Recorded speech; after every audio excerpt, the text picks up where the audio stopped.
Hi, this is Mr. Max with Suncor for Mathematics.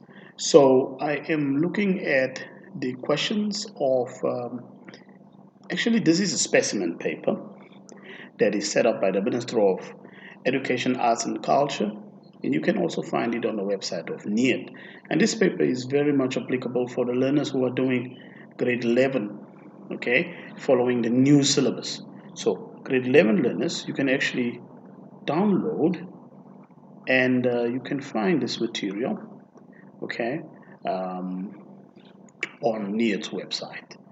Okay, so this is paper 1. This is the paper that is 2 hours long and it's 80 marks. I'm going to do paper 2, the other one, and that one is about 3 hours long. So I gave this question paper to my grade 11s today, and I want to see how they fared. All right, so I'm going to quickly go through the paper. So here you have a bunch of numbers. They are listed. The numbers is 1, 2, root 2, 1 upon 3, 0.83, 8, and 81. So from these numbers here, we are supposed to write down a prime number. So this should be very straightforward. If you see that the prime number is 2, for example.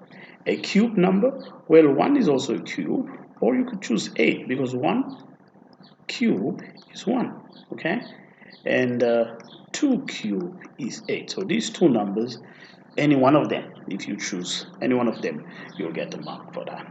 Then an irrational number at this level, we expect you to know that an irrational number is a number that cannot be written as a fraction. Okay, so you are supposed to insert brackets to make this statement true. So you can have a look at this, have a go.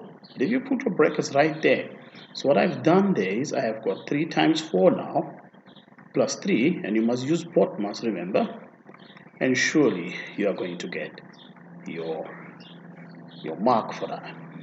They say express 1.03 as a percentage of 1. Well, that's nothing but 103%. Okay. So let's look at the next question. So I have got a very interesting way of doing this. So I'm multiplying the 5 times the 4, then I multiply the 10 raised to the power of 8 times 10 raised to the power of 7. Obviously, you can use a calculator. And what you need to know that if you are multiplying and the bases are the same, you add the indices. So this clearly becomes 20 times 10 raised to the power of 15. But this number is not in its standard form. So what we expect is that this number should become smaller, so you can have 2 times 10.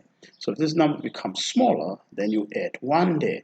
So it's 2 times 10 raised to the power of 16. So I have a question here. It says if 30 locusts, okay, they eat 420 grams of grass in a week. So I have the duration, and let me suppose that duration is in days. So we have got 7 days, and we have got the locusts. They are 30. So how many days, so we're looking for this, will it take 21 locusts? So this is a constant to eat the 420. So this is indirect proportion because as the number of locusts decrease, we expect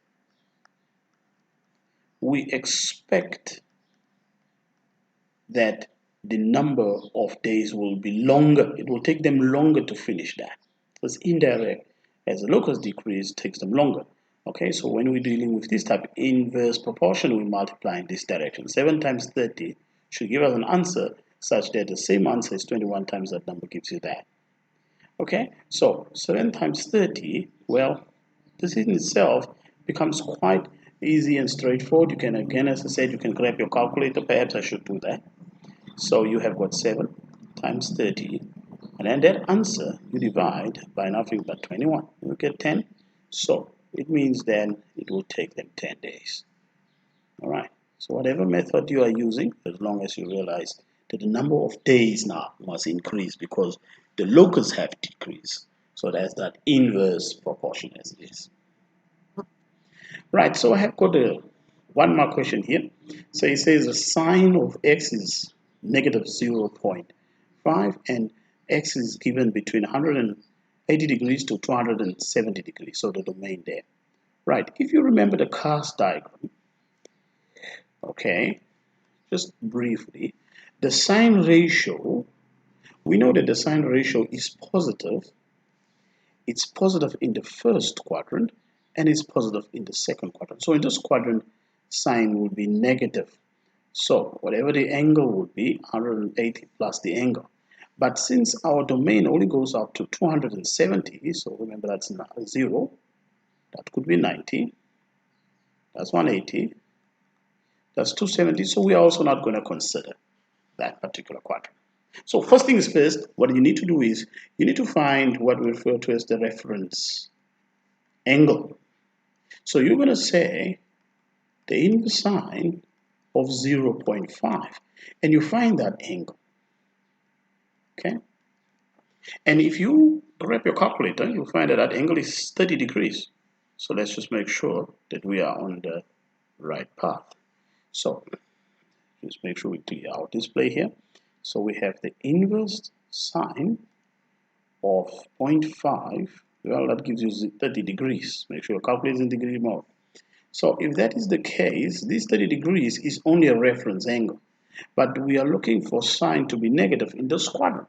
And that angle would be 180 degrees plus 30 degrees, which gives you 210 degrees. Okay, so always remember, well, as I said, this question maybe is a little bit more than 1 mark. Okay, but you definitely have reference angles. You don't put the negative here. Okay, the negative just indicates to you which quadrant will sine be negative. Sine is normally negative in the, got it correct, in the third quadrant. So this is the first quadrant, that's the second quadrant. So sine is negative in the third quadrant as well as in the fourth quadrant.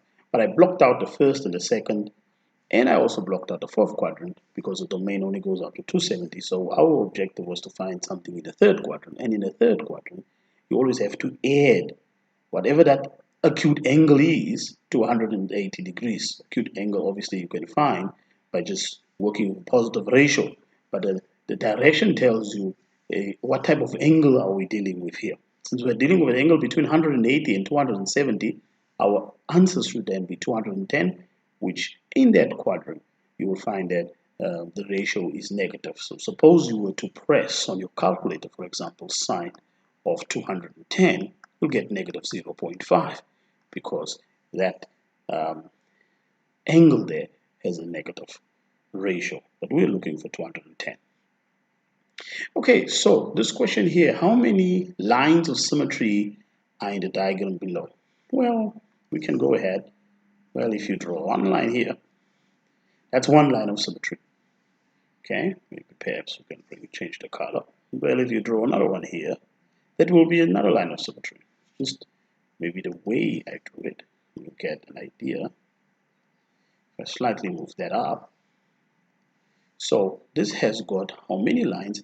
It has 2 lines of symmetry. Okay. So remember what line of symmetry means as like a folding line. Think of that as a folding line. Okay. And if you fold, then one side should fit exactly on top of the other side. We can say it should be superimposed. Well, so they are saying on the diagram you should draw or shade 2 more squares. So perhaps I can use the same, make it a little bit thicker.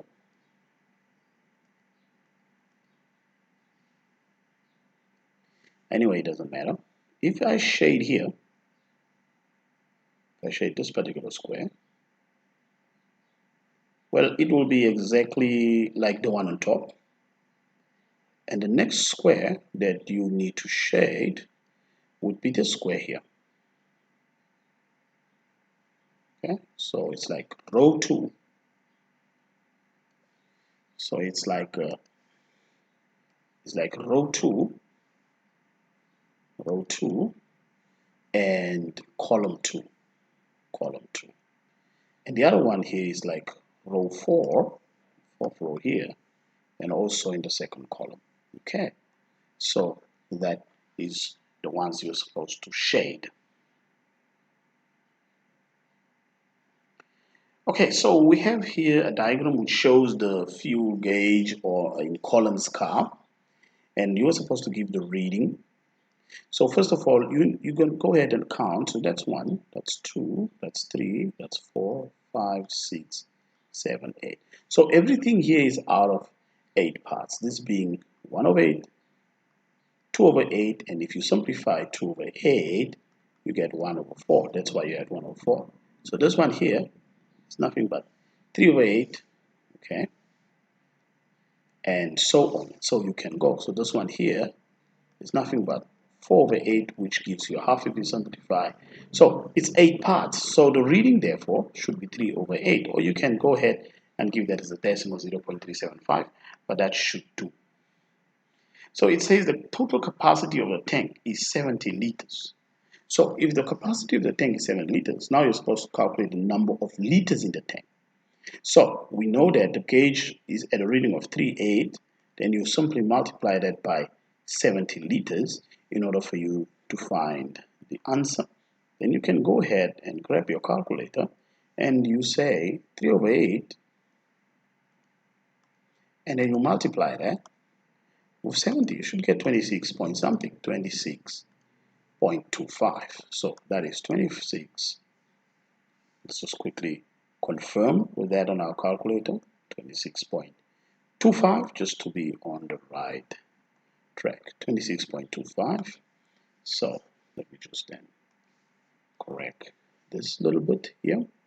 So it's 26.25 liters. So you get 1 mark for your method, okay? And this is what we're looking for. Please don't forget to show all your working. Right, question 8, you're supposed to factorize completely. So the highest common factor of 12 and 18 is 6. And between x to the power 2 and x to the power 5 is x squared. And then inside we're going to have 2 minus 3x to the power 3. Okay, so when you multiply back, you should definitely end up at the same. Right, this is a quadratic, and I hope you still remember how to factorize those. This is positive. So my sign should be identical, negative numbers, and the numbers is 2 times 3, okay? Negative, both negative. Then they will give you positive 6 when you multiply, and if you add negative 2 and negative 3, they will give you negative 5. So the numbers I'm looking for is minus 2 and minus 3. Doesn't matter which one you write first. Okay, they say the distance d kilometers between Oshikango and Odangwa is 62 kilometers, correct to 2 significant figures. So let's just go back to the number. So the number is 62. So to 2 significant figure, this is 1 significant figure, and this is 2 significant figure. And that value is a unit, the place, right? The place value is a unit. A unit is nothing but 1. So what you do is you take that value and you divide it by 2. And this 0.5 is what you're going to add and subtract here. So the upper bound will be 62.5, while the lower bound will be 61.5. It's always what you need to do. So how do you get 61.5? Well, you say 62 minus 0.5. And how do you get the other one? You say 62 plus 0.5. And this is going to be upper bound here, and this is going to be the lower bound here. Okay, so that is how this particular question is done. You have to look at the place value, and from there you cannot go wrong. Right, so here you have got at a party the ratio of boys to girls. All right, so you have got the boys, this is the girls, and the ratio is 5:4. We also know there are 48 girls. So we don't know the number of boys. So very easy then to realize, well, if you have to go from here, you say 48 divided by 4. Well, you know that you're supposed to multiply by 12. That's where the 12 comes from. So you can also multiply here by 12. So the boys will be 12 times 5, which is 60. But then the total number of children, there will be 60 boys plus 48 girls, which leaves you 108 children. Okay, so don't just leave your answer as 60. You were supposed to find the total number of children. So here you have got simultaneous equations. So again, I'm going to choose the method of making x the subject of the formula here. So I'm going to say x equals to 11 plus 2y. Okay, and then what I'm going to do is I'm going to take that 11 minus 2y. I just want to see if I can quickly. So I'm going to take this value here, and I'm going to substitute it into the first equation everywhere we have an x. So that means 3, and I'm going to substitute that whole sentence, plus 5y is equal to 0. Okay, so the sentence 11 plus 2y. So you can go ahead and you can remove the bracket. So that's 33 plus 6y plus 5y is equal to 0. So that's 11y is equal to minus 33. That is, if you take that 33 all over the equal sign. So therefore the value of y will be minus 33 divided by 11. So y will be minus 3. Now if you have y is equal to negative 3, then you're going to substitute in this equation to find the value of y. So in order for you to find the value of the value of x rather, okay, you're going to substitute in here, and x would be 11 minus 6, because that's 2 times negative 3. So x will be equal to 5. So these are the two answers to the simultaneous equation. Well, you can do any type of method, and you can make the coefficients of either the x's to be equal or the coefficients of the y's to be equal. You will still arrive at the same answer. Here they're saying you're supposed to show that 1 2/3 divided by 1 3/4 is equal to whatever is on the right. So let's just make these improper fractions. So it's going to be 5 over 3, that is 3 times 1 plus 2. Divide that by 7 over 4. Hopefully you still know how to do that. And then what you do is you change your division to a multiplication, and you take the inverse of the fraction that follows that. Okay, so from here, you just multiply numerator times numerator and denominator times denominator, and surely you get to the same answer. And that is what we needed to see here. Okay, and because of these, you are getting the 2 methods there, or the 2 marks there for that. Right, so we have got the question here. It says Tauno swims the length of a swimming pool. Now the swimming pool is only 25 meters long, but he swims for 1.6 kilometers. So let's go ahead and change kilometers. So we know that 1 kilometer is equal to 1,000 meters. Therefore 1.6 kilometer, if you multiply that by 1,000, oh, that's a 0 too much. That should give us 1,600 meters. So how many lengths does he? So we take 1,600 meters, we divide that by the length of the swimming pool, and that gives you 25. So we're going to have our total length. So let's quickly punch that in on our calculator. We say 1,600. We divide that by 25. So it's 64. So therefore our answer will be 64. Now, if he swims for 1 1/4 hours, now just remember 1 1/4 hours is 1 hour and 15 minutes. Okay, this is the time he ends. So we want to know, when does he start? So we take the time that he ends. There are many ways you can do it. Other students, they go ahead and they use, I don't know, tallies or whatever it is. But we're going to subtract 1 hour and 15 minutes from 11:05. Now, here's the thing. We cannot subtract 15 minutes from 5 minutes. So we have to go borrow. And I'm going to borrow an hour here. So if I borrow an hour, that will be 10. And that's 6. So my new time will be 10 65 minus 1, 15, in order for me to be able to sort of work these out. Okay, so we are looking for at what time did it start. So that's 0, that's 5, and that is 9. So the person started at whatever method you are using at 10 minutes to 10. And take note, I'm putting that in the morning because this has to be in the morning. Okay.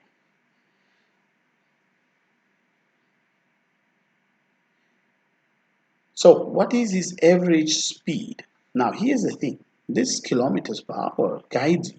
It says kilometer divided by hours. And we know the average speed is the total kilometers, which is 1,600 kilometers. And you divide that by the time it took, which was now 1 hour and 15 minutes, which is actually giving us 1.25 hours. You can write it like that, okay? You can say 1.25 hours, which is exactly 1.25 as decimal, okay? So I'm just going to put 1.25 as a decimal. So what was his average speed? So we grab our calculator, we say 1,600, and we divide that by 1.25, and his average speed was 1.25. So let's just make sure that our answer checks out. So we take the average speed, the total distance divided by the total time. It took him about, but then it should be in kilometers per hour. So I just made a little error here that my units are now not in kilometers. Well, if you go back, kilometers, it's supposed to be 1.6 kilometers, right? Not 1,600 kilometers. So my apologies there. So let's just make sure. Okay, immediately I could pick up something doesn't make sense. So it was 1.6 kilometers, and that's the time. So the only challenge for you was to change this 1.25 hours to a decimal. Okay, or you can use the same value. You can just plug it in here. You'll get to the answer that we are looking for. So let's punch that in and get our correct answer. It's 1.6. 1.6 divide by 1.25. When you do that, you get 1.28. So 1.28 kilometers per hour. Or if you go back to the calculator and we say 1.6 and we divide that. Now we are looking for the improper fraction, so that is what we're going to do, the mixed number. So it's 1 and 1 over 4. You'll see we arrive at the same answer. Okay, so this is not so much of a big deal. Just don't put 1 hour and 15 minutes here, because then you have got minutes and hours. It should be with a decimal, 1.25. But when you punch these on your calculator, make sure that you activate that part of the mixed number. Okay, otherwise you will make mistakes. Right, so we have got question 14. And question 14, you're supposed to solve what we are referring to as exponential equations. Now, there are many ways that you can do this particular question. I just want to make sure that you still remember that 8 is nothing but 2 cubed.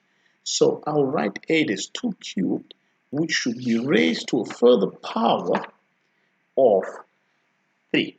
Now, when you have this type of scenario, I hope you know that what happens here is that you are multiplying those indices. So you have 2 raised to the power of k is equal to 2 raised to the power of 9. And once the bases are the same, if the bases are the same, the indices are equal. So k is equal to 9. Okay, the profits of a company were 523,000 in 2016, and then in 2017 they jumped all the way up to 742,000. So there is an increase. So let's first calculate what that increase is. I just want to do it step by step. Okay, so the increase would be Now remember, this is in Namibian dollars. Okay, so it's 724,000 subtract 523,000. Well, that gives you 201,000. So that's 201,000. So that's the increase. So the percentage increase, it will be that actual increase over what was the original total. The original total was 523,000. And then you go ahead and you simply multiply that by 100. Okay, so you can grab your calculator again. As I said, I can say 201. Okay, and take away the thousands because I can just simply divide them. Divide that by 523 and I multiply that by 100. Okay, so that gives me about 30. Let me just make sure with my subtraction. Okay, let's go back to our subtraction. 724,000. No, we have made a little mistake here. It is 742,000. So it's just a bit of a mistake, Mr. Max, Mr. Max, Mr. Max. Okay, so that must be 742,000. And well, of course, if you subtract 2, we should get a total different answer. So let's just see, go back and see what do we get. Okay, so it's 742,000, take away 523,000. That's 219,000. Okay, makes more or less sense now.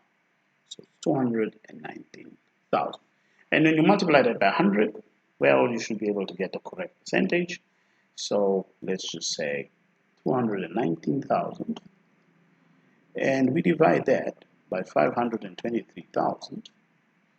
And we multiply that by 100 over 1. No, it's going to say 100. So it's 41.873.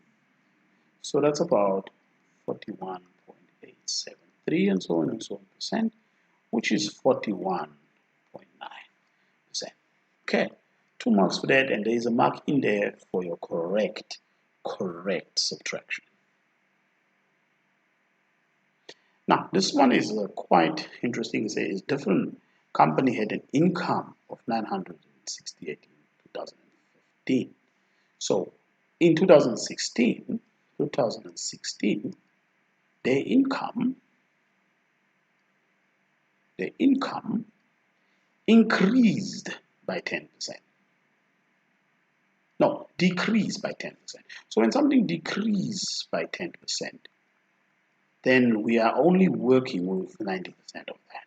So what you need to do is just find 90% of whatever the income was in 2015. That is 968,000.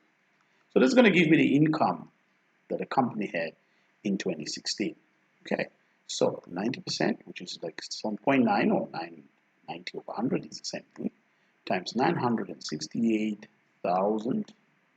Well, so 871,200, 871,200. So you see that they made considerably less in 2016. But then in 2017, something miraculously happened. Their income increased by 15% more. So that is, in order for me to write that down, that 15% is going to be 100% plus 15%, which is 115%. So that's 115%, okay, of whatever they had in 2016. In 2016, they had 871,200. So we can actually now calculate what they made. So we're just going to say 115%. And then we multiply that by 871,200. Well, 1 million. Okay, so 1,008,000. Just go back, make sure. 001,880. Okay, 001,880. So let's just get that back, and we put in the correct value. Okay, so it's 1 million. Let's make sure. All right, so we get 1,001,880. Okay, so that is the income in 2017. There are shorter ways of doing it, but this brings you directly to the concept. Okay, so let's look at the next question. We'll listen a little bit of algebra. So you have got a very simple question here. You've got 5x equals 1 plus 2. That gives you 5x is equal to 3.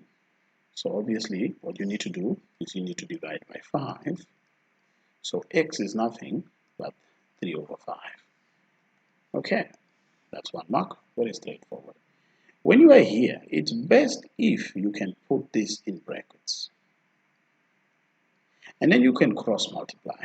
So that means I can say 3 in bracket 2t minus 1. So maybe I just write that 2t minus 1 nicely. So it's 2t minus 1 equals to 3. Not 3, but this time it will be 4. Okay.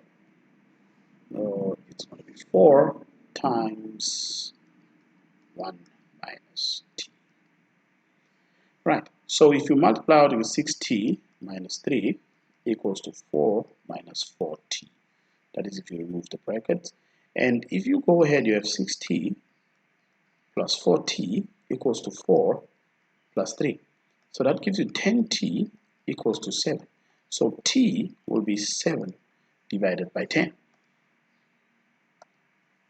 So just that I ran out of space there. But again, I expect that you get the same answer. Okay. Or you can even use 0.7. Okay. So 0.7 will be the acceptable answer there.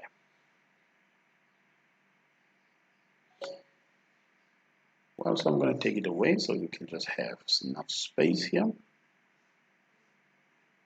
Because we're going to do question B. We are supposed to solve the inequality. So it's going to be minus y. Please do not put an equal sign.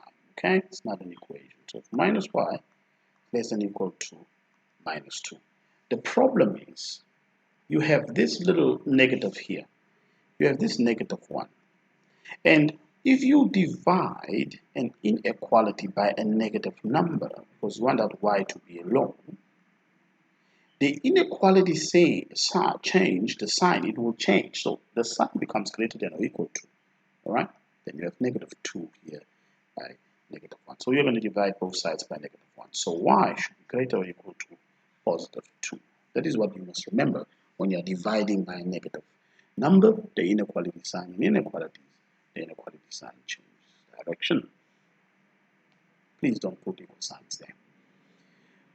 Okay, a sequence of diagrams is made using black and white counters, as you can see. So if we look here, we've got 1 counter, and the second one we've got 4 counters.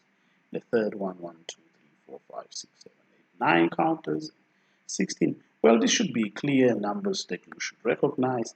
These are square numbers, okay? The number of black counters, now, if you look, there are no counters in the first diagram. There are 2 in the second diagram. Let's put them down. There are 6 in the third one. And the fourth one, we get 12. It's 1, 2, 3, 4, 5, 6, 7, 8, 9, 10, 11, 12. Okay, so we need to find the other 2, diagram 5 and diagram 6. So let's just have a look. You are adding 2 here. You are adding 4. You are adding 6. So we should add 2 for 6. We should add 2 for 6, 8. We should add 8 here. So if we add 8, this gives me 20. And if we add 2 for 6, 8, 10, then this is going to give me 30. So these are the 2 numbers I'm looking for, the 2 rows that I'm looking for in order to complete that. They say write an expression in terms of n for the white counters. Now the white counters are nothing but square numbers. And that will be n times n, or n squared. Okay? Square numbers. They say by considering the number of patterns in the table, write down an expression in terms of n for the number of black counters. So the black ones. If you realize something, what I did here was what we can call our first difference. This has a second difference. That means if I subtract 4 minus 2, I get 2. 4 subtracted from 6, I get 2. 6 subtracted from 8 gets 2. and 8 subtract from 10 you get 2. So the second difference is a common difference. And the key is the second difference. So we're going to deal with something squared. Okay, so we're going to put that in the right place. So we have to deal with something squared. And it should not take you long enough to realize it's the position squared plus. Is it plus or minus the position? Let's see. I think it will be minus the position because we have got a 0. Then I'm going to test it quickly out. Okay, so let's say the position is 1. 1 square minus 1 gives you 0, which is basically what we have here. If the position is 2, 2 square minus 2, that's going to give you 2. That's what we have here. Let's test one more. All right. So 3 squared minus 3, that's 9 minus 3. Well, that gives you 6. So the law is n squared minus n. Or another person could write it as n plus, not plus, but n minus 1. It's totally up to you, okay? But don't make it too difficult. All right, something else to remember is you are not supposed to write in this margin, which is where we are actually doing our marking. For the sake of this video, I'm just going over a little bit, but please do not write in this margin. Now they're asking us to find the, bring in the pen, we are supposed to find the total number of counters in the 20th diagram. The counters here, the total number is bolded, so it's the white plus the black. We know the white counters are square numbers, okay? So if the white counters are square numbers, okay, let's just make sure that we are back. So if the white counters are square numbers, then we are going to look at the 20th diagram and we're going to square the 20th diagram. Okay, so just want to quickly correct something here. Looks like my tablet just went a little bit to sleep.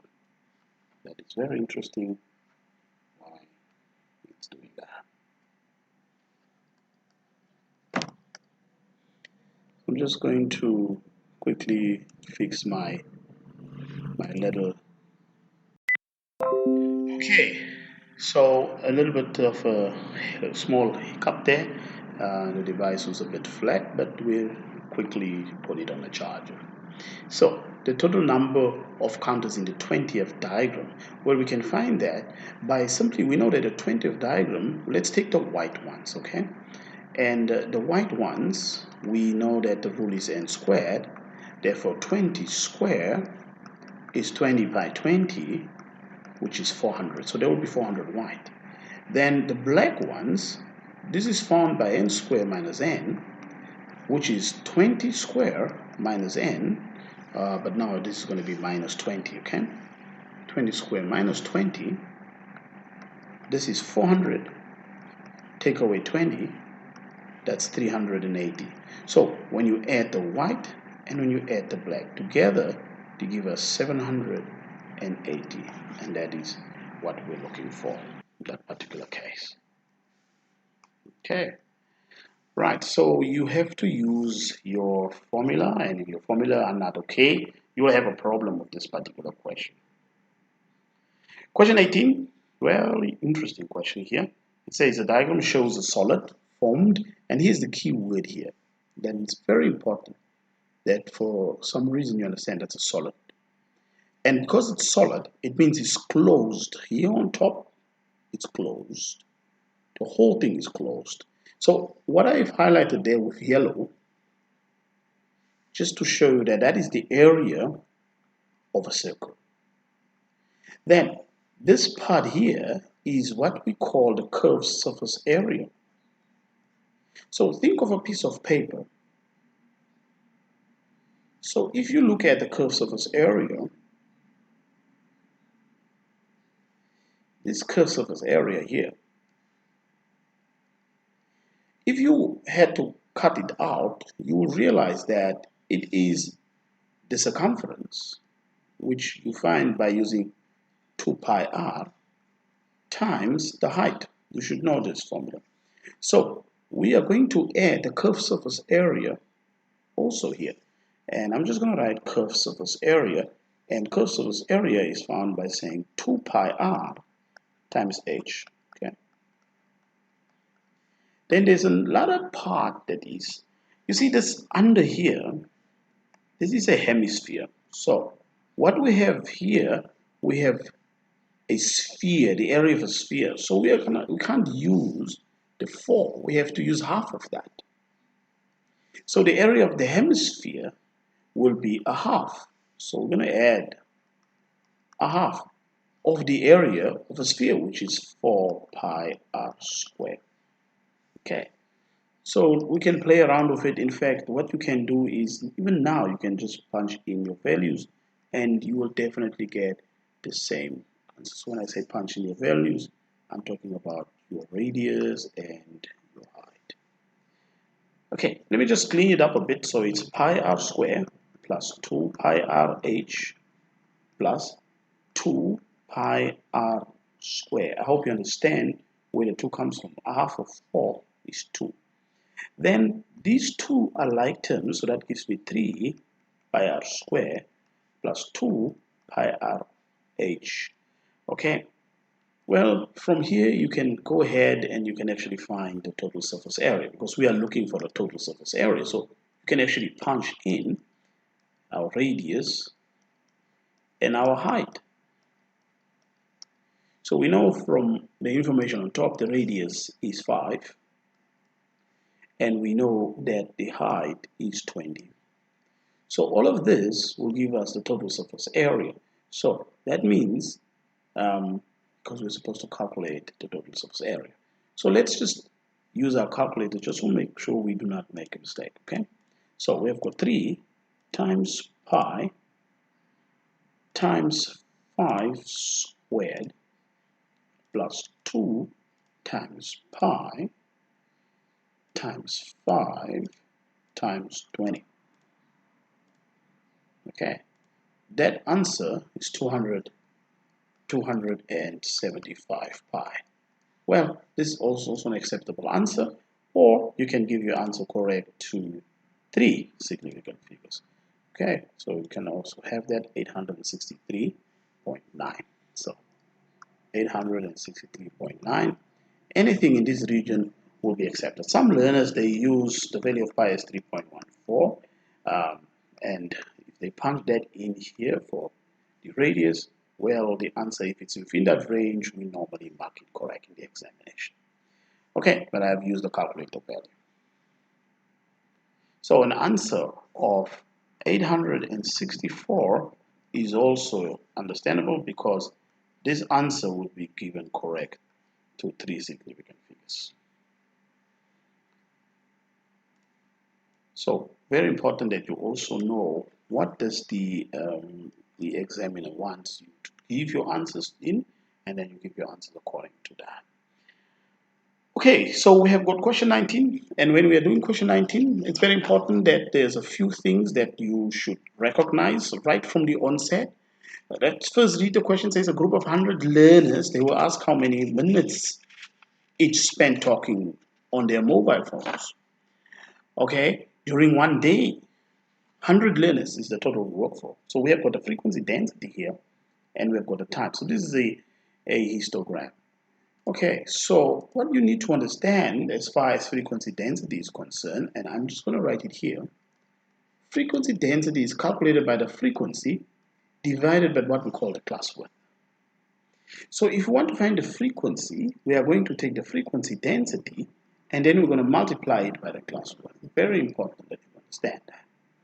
Because they say use the histogram to find the number of learners. Because it says the number of learners, we are actually supposed to find the frequency.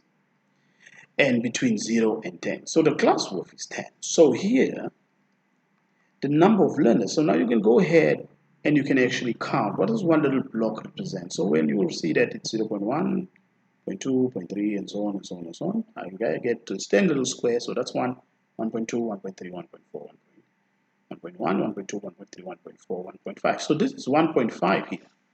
So it will be the frequency density, which is 1.5. Then you multiply that by the class width, which is 10. So at the end of the day, 15 learners. Okay, they spend between 0 to 10 minutes on their phone. Now we are going to do the same, but we want from 20 all the way from here up to 90. So there are two bars we need to work. So let's take the one from 20 to 60. So the frequency from between 20 and 60, that is going to be the frequency density times the class width.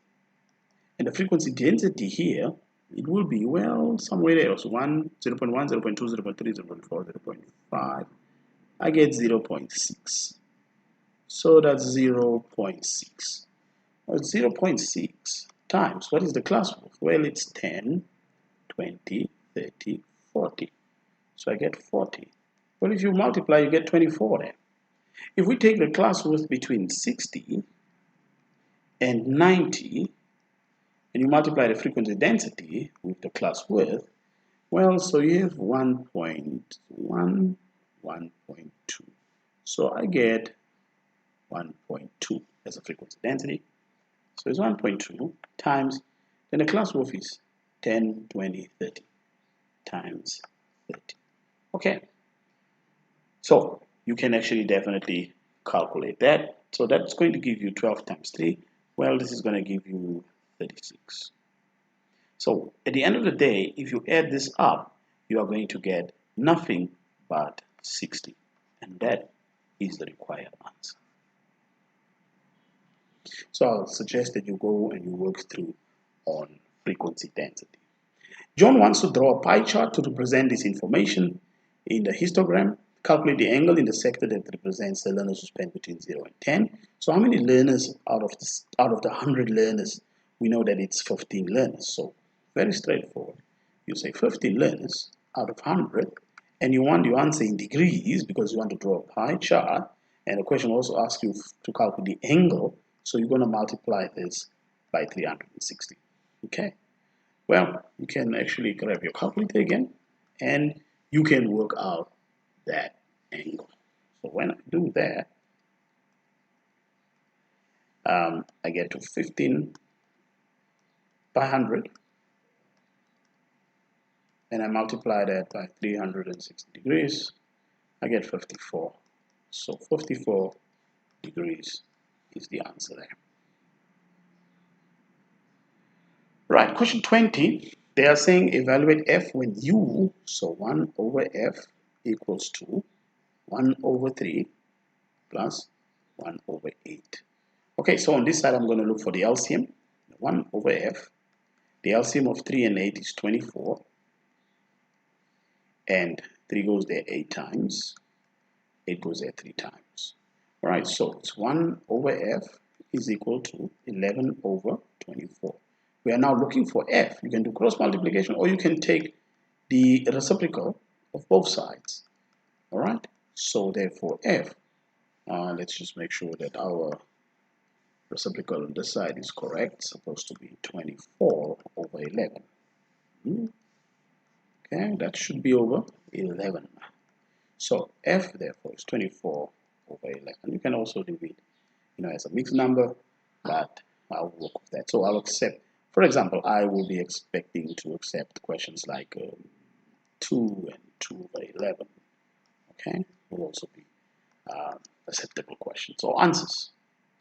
Rearrange the formula to make u the subject. So let's just bring in the formula again. So the formula is 1 over f. That's an f. It's equal to 1 over u plus 1 over v. So we are expected to make f or u the subject of the formula. That means this u should be the one that we make the subject of the formula. Now, go ahead then and do exactly the same like what you did before in the previous case. You can actually work with finding the LCM. So in this particular case, 1 over f is equal to, the LCM will be uv. Okay, that one gets a v and that one gets a u. Okay, in order to get that. So it's like, I hope you remember, here you multiply by u, so what you do under, and here you multiply by v. That's what we have there. Okay, so we want to make u the subject of the formula. And well, let me just see. I think I wrote my question wrongly. Anyway, it's supposed to be 1u, okay, plus 1 over v. Good. So we are supposed to make u the subject of the formula. Now, there are many ways you can do this. Of course, this could be a little bit longer, okay, because you have the u now on top and under. So let's just put brackets here. Then we do something called cross multiplication. So that's fv plus u equals to uv. Okay, then we have fv plus f small letter u equals to uv. So I took a very long approach, but at the end of the day, I am going to have the same answer. So I'm looking to make u the subject of the formula. So I'm going to have fv equals to uv minus small f, small u, that's a u. And the reason why I'm doing that is I want to take out u as a common factor. And once I am there, you are going to simply now divide and say u will equals to fv divided by the whole v minus f. All right, again, as I said, there are many ways that I can get easier to this. I decided to work with a longer way, but whatever you do, as long as you arrive at the same answer. Okay, an alternative will be to obviously move the 1 over u or the 1 over v so that 1 over u is on its own to the left. But this is what I'm expecting you to find. Okay, so we have got question 21, a little bit tricky question here, so you have to be a bit careful. We have got a parallelogram, ABCD. We have got x is a point as indicated on BC. We also know that AXY and DCY are straight lines, and we've got the measurements as indicated. Show that the triangles ABX and ADY are similar. Now, the only way that we are going to do that is by talking about this angle here, okay, and this angle here, okay. You can see that these two angles, they are alternate. So angle ABX is equal to angle YCX.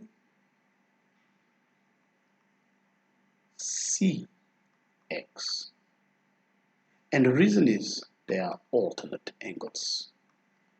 And alternate angles, they form those angles that make like a Z pattern. Okay. So angle ABX is equal to angle Y or XCY. Doesn't matter how you write it. Another one that we can find, maybe I'll call this one angle X. This is also parallel. So this angle here will be exactly the same as that angle there. So you can go and say angle BAX is equal to angle XYC.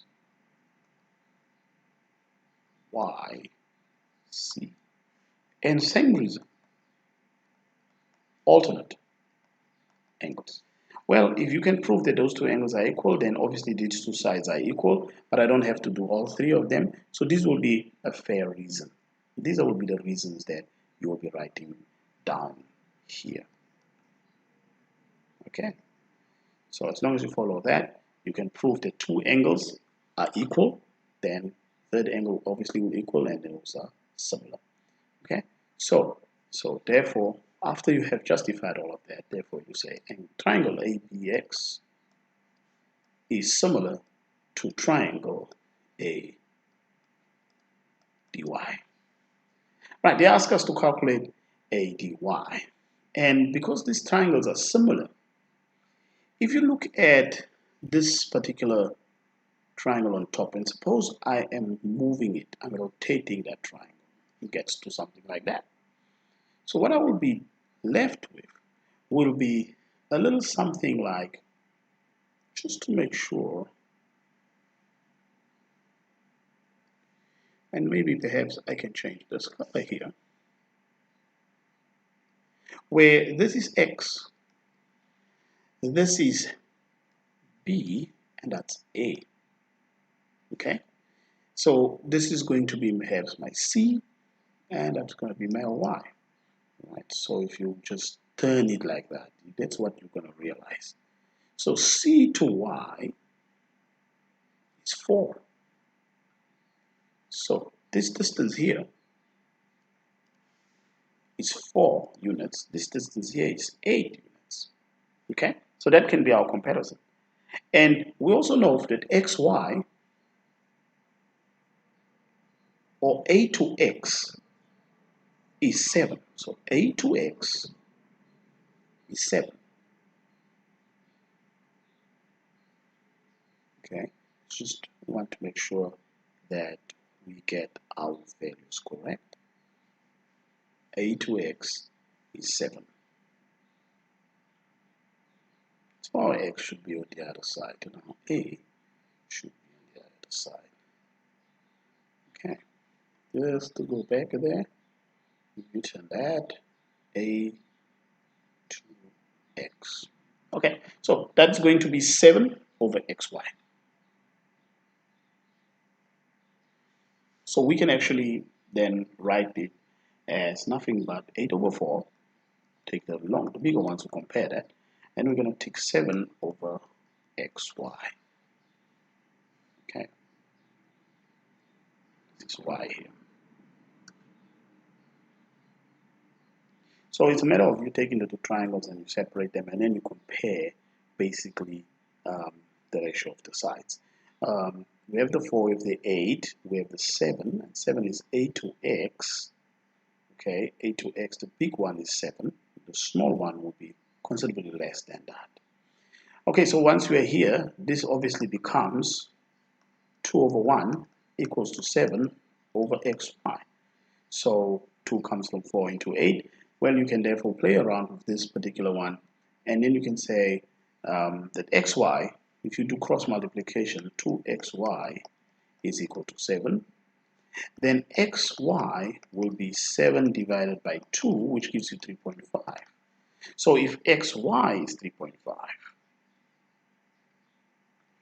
and the other one here is 7, then a to y, okay, a to y is just the way my triangle has been drawn.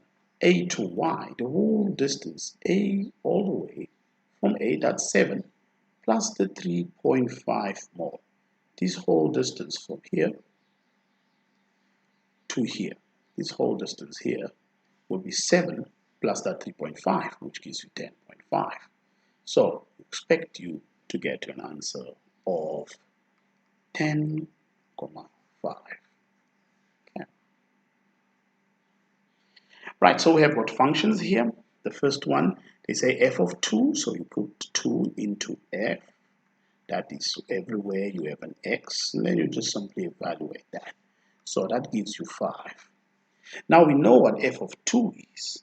So we then take that answer of f of 2 and we insert it into g.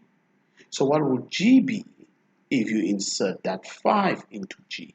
Well, it's going to be interesting. It's 15 minus 2, and 15 minus 2 is 13. Now I ask you to find the inverse of x. Right, so the way you do that, because we are dealing now with this particular one, you're going to write it as y equals to 2x plus 1, and then you swap the letters around, and you're going to make y the subject of the formula.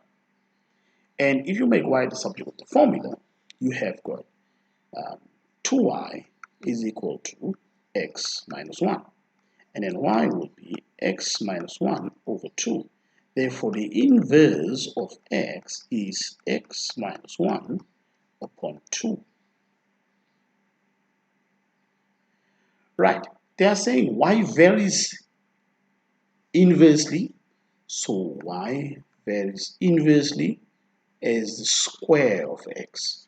So this becomes y equals to some constant over x squared. So we're going to then take these two values and we're going to substitute 4 for y and 3. So what we are getting is 4 over 1 equals to k over 9. So our constant would be 4 times 9. So our constant is equal to 36. But our equation is going to be y and then k, which is 36 now. So we can actually substitute that k. It's 36 over x squared. This is the writing y in terms of x, and we're going to use that to solve the second question. The second question says, if y is equal, find y when x is equal to 2. So y equals to 36 divided by 2 squared. So that's the same as 36 divided by 4. And 36 divided by 4, everybody should know this, is nothing but 9. So that question, if you get the equation wrong, you'll get the next part also wrong. Right, expressed as a single matrix. I hope you have done matrices. So you have got this 2 should multiply with each one of those components. So it's 2 times negative 1, 2 times negative 2, and 2 times 0, and 2 times 1. And then you subtract this one here. Okay, so let me just clean this up a bit. So what I'm going to get is I'm going to get negative 2, 0, negative 4, and 2 here. And then I'm going to subtract this 1, 2, negative 3, 3. So the way you subtract these is you subtract the complement. So you say negative 2 minus 1, negative 4 minus 3. Okay, just want to make sure that all of us are on the same page. But just to a little bit be careful here because you're subtracting. Okay, this minus that you see is the minus that's in here. So I guess I must bring in a bracket because that's going to be negative 3 there. Then if you take the 0 and the 2, so it will be 0 minus 2, and the 2 and the 3, so that will be 2 minus 3. So eventually this leaves us with negative 3, negative 2, negative 1, negative 1 as our final answer. Okay, make sure at least you get that. Right, I hope you still remember how to find the determinant. The determinant, you multiply 3 times 1 minus obviously 0 times 0. So the determinant is 3. Okay, and once you have the determinant, now in order for you to find the inverse, and the inverse is going to exist because the determinant is not equal to 0. So in order for you to find the inverse, you are going to say 1 upon, you're going to say 1 over that 3, and then you're going to swap this around. Okay, so I'm going to swap this around. Well, I'm going to get 1 and 3. Okay, well, this is not the ones I'm supposed to swap around, so apologies. We are going to swap around the wrong matrix as this one here. So it's 1 and 3. And the other ones, the sign changes. Ooh, it's a little bit horrible. So let's just rewrite it nicely. So we have got the determinant. So we have got that matrix there. 1, 3, negative 0, negative 0. So you're nearly done. You just multiply each thing there by 1 over 3, which is the same as 1 over 3, 0 over 3, negative 0 over 3, and 3 over 3. Well, everything here should give you a final answer. Okay, so I'm running out of space there. I'm just going to change it in a different color. And my answer would be, for example, 1 over 3, 0, 0, 1. This is going to be the answer to this particular question. Okay, hope you are making a good note of it because I'm going to remove that answer now in order to make place for 25A. Okay, so 25A.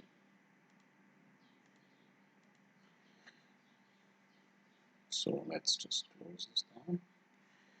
Well, the union of A and B, you must write everything in A plus everything in B. So you'll see that it's 1, don't forget the brackets, 2, 3, 4, 5, 6, and 7. So you write, if they are both like the 4s are here and here, and the 5s are appearing twice, but you only write them once. That is basically how that question is done.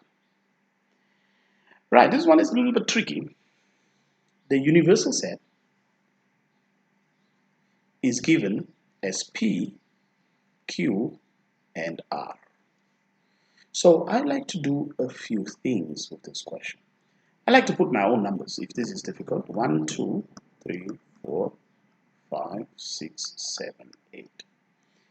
Okay, and then I'm going to find out what does each set now consist of. So if you look at set X, if I was to list my elements of set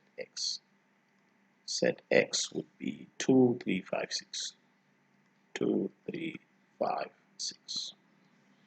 And set Y, my elements there will be 3, 4, 6, and 7. 3, 4, 6, and 7. My elements Z, they are going to be 5, 6, 7, and 8. Okay, right, so if I look at P is the intersection that you have here. It means we're looking for something that is in X, that is also in Y, that is also in Z. And surely you can find that. Something that is in X, that is also in Y, that is also in Z. And that happens to be 6. Don't you agree? So that is the region where you are going to find that element. And that element here is P. So my P will be in that particular region. Okay, so I'll remove those numbers a little bit towards the end. And if I look at the second one, so we are looking for something that is not in X, that is not in Y, that is not in Z. So everything that is not in these three, okay, and all that net that is not there is 1. And that is where the Q will be. The Q will be in this region. Right, when we look at the third one, so we look at something that is not in X and Y. So it is not in X and it's not in Y. So it can be in X, it can be in Y, but you'll find it in Z. Now that could be a little bit difficult for some people. And the way I like to do that, of course, you should realize that R is going to be in this region. Okay, so my R is going to be where my 8 is, so to speak. Okay, but there are other ways and means that I can also find that. Okay, so if this is a little bit difficult, let's just write down. So just allow me to take off these blue ones,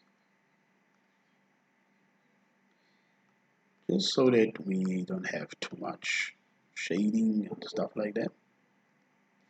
Right, if I were to write them down, that is, what is the union of X and Y? Together in X and Y I have 2. But the union of X and Y, what is not in X and Y? So the complement, so what is not in X and Y? And if I have to write down what is not in X and Y, it's going to be 1 and the 8. And let's see what they share. What are the elements of Z? So the elements of Z is 5, 6, 7, and 8. I'm just writing them from here.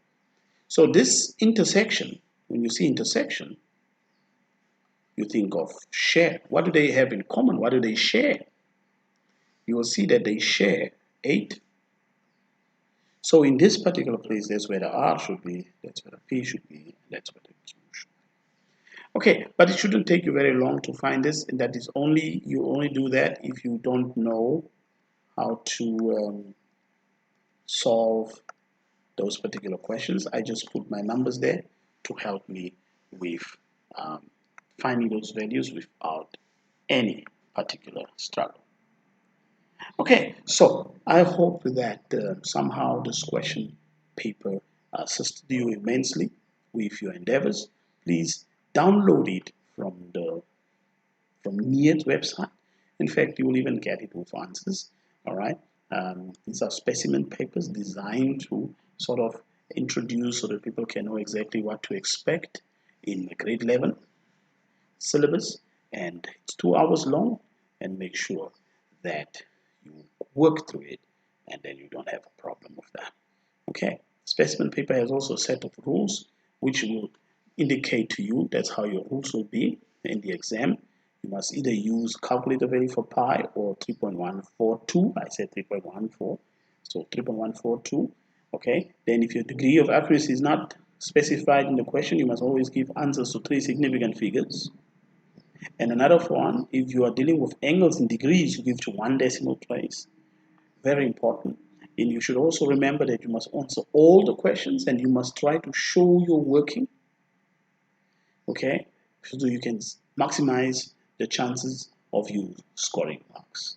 Okay, so good luck with your upcoming exams. I'm going to do question paper 2. That one is 120 marks, and it's 3 hours long. And I'm going to do that same question in the following video to assist you to be able to get through those questions.